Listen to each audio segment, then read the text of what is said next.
မင်္ဂလာပါ Get Bright EDU Channel မှာကြိုဆိုပါရစေ။ဖုန်းတစ်လုံးအင်တာနက်ရှိုံနဲ့အိမ်မှာနေရင်ပတ်စံရှာချင်နေပြီလား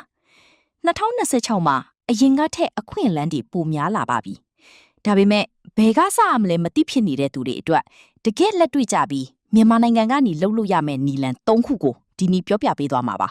။ပထမဆုံးတစ်ခုကတော့ freelancing ပါ။တိမှာဘာကျွမ်းကျင်မှုရှိလဲ။စာစီစာရိုက်လားဘာသာပြန်တာလားဒါမှမဟုတ် logo design ဆွဲတာလား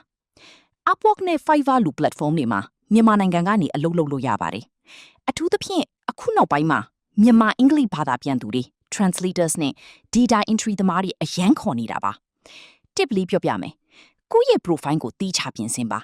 အစပိုင်းမှာဈေးလျှော့ပေးပြီး review ကောင်းကောင်းရအောင်အရင်စူးစမ်းကြည့်ဖို့အကြံပေးချင်ပါတယ်ဒုတိယနည်းလမ်းကတော့ content creation ပါ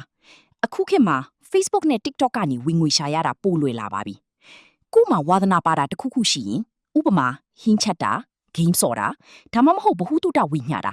အမြဲတမ်းဗီဒီယိုလေးတွေတင်ပေးပါ။ follower များလာရင် brand sponsorship တွေရလာနိုင်တယ်လို့ affiliate marketing လို့ခေါ်တဲ့တခြားသူရဲ့ပစ္စည်းကိုကြော်ညာပြီး commission စားတဲ့နည်းလမ်းတွေလေဝင်ငွေရှာလို့ရပါတယ်ရှင်